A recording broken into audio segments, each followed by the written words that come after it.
فرماتے ہیں جب میں 10 سال کا تھا اور جب میں مکتب میں پڑھنے کے لیے جاتا تھا، اللہ اکبر، تو فرشتے میرے پیچھے پیچھے چلتے نظر آتے تھے، اور جب میں مکتب میں پہنچ جاتا تھا ایک آواز بلند ہوتی تھی، ایک صدا بلند ہوتی تھی کہ اللہ کے ولی کو بیٹھنے کے لیے جگہ دو، اور یہ آواز میں نہیں سنتا تھا بلکہ تمام مکتب والے سنتے تھے۔ جب بریلی کے امام کی نظر پڑتی ہے تو بریلی کی دھرتی سے پکار کے فرماتے ہیں، ارے وہاں کیا مرتبہ، اے غوث ہے بالا تیرا، اونچے اونچوں کے سروں سے ہے قدم اعلیٰ۔ جہاں میں ان کی چلتی ہے وہ دم میں کیا سے کیا کر دیں، زمین کو آسماں کر دیں، ثریا کو سرا کر دیں، اور فضا میں اڑنے والے یوں نہ اترائیں ندا کر دیں، وہ جب چاہیں جسے چاہیں اسے فرما روا کر دیں۔ سارے لوگ عقیدت و محبت کے ساتھ مدینے والے مصطفیٰ کی بارگاہ میں اس نیت سے درود پاک پڑھ لیں کہ زمانے سے درد صبح و شام ملتا ہے، درود پاک پڑھ لیجئے بہت آرام ملتا ہے۔ اللہم صلی علی سیدنا شفیعنا مولانا محمد وبارک وسلم صلی اللہ تعالی علیہ وسلم۔ منبر نور پہ تشریف فرما مفتی فرقان منظری صاحب قبلہ، معزز سامعین سامعات، السلام علیکم ورحمۃ اللہ تعالی وبرکاتہ۔ یہاں سے بہت تیزی کے ساتھ میں یہاں سے اپنی بات شروع کرتا ہوں، لیکن اس سے پہلے سارے لوگ ایک مرتبہ کہیں سبحان اللہ۔ ایک شعر پڑھتا ہوں اور اسی کے تناظر میں چند منٹ کی میں آپ کے سامنے تقریر بیان کروں گا کہ کتنا بڑا مقام ہے پیران پیر کا۔ محبت سے کہیں سبحان اللہ۔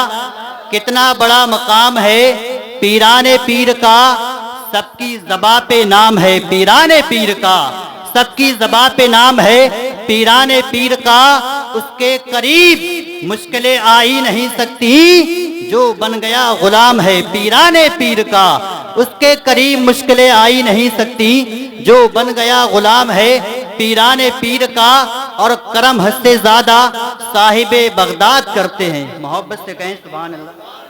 کمیٹی حضرات کہاں ہے؟ محبت سے کہیں سبحان اللہ۔ کرم ہستے زادہ صاحب بغداد کرتے ہیں، اس لیے ہم دل کھول کے فریاد کرتے ہیں، اور صدائیں آتی ہیں آسمانوں سے ہمارے لیے، کچھ اس طریقے سے غوث اعظم کا میلاد کرتے ہیں۔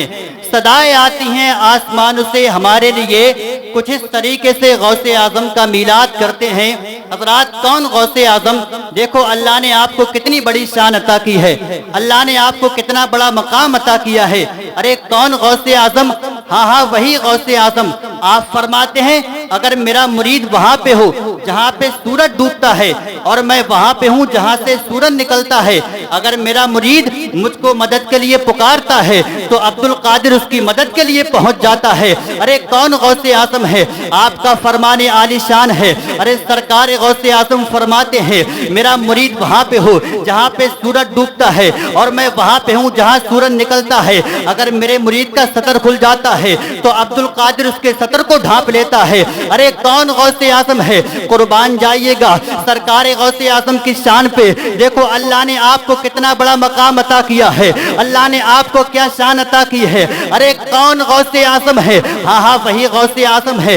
آپ فرماتے ہیں ارے میرا نام میری بغیر مرضی کے کوئی لے نہیں سکتا۔ اب میں آپ سے ایک سوال کا جواب چاہتا ہوں، ارے یہ سرکار غوث اعظم ہے، ارے جو فرما رہے ہیں ارے میرا نام میری بغیر مرضی کے کوئی لے نہیں سکتا، آپ کی شان کا یہ عالم ہے کہ آپ کا نام آپ کی مرضی کے بغیر کوئی لے نہیں سکتا۔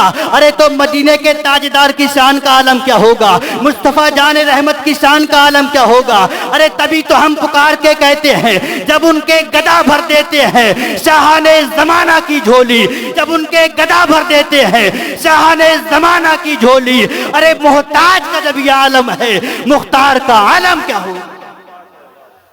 نعرے تکبیر، نعرے رسالت، فصل کے اعلی حضرت۔ بہت اچھا، جب ان کے گدا بھر دیتے ہیں شاہان زمانہ کی جھولی،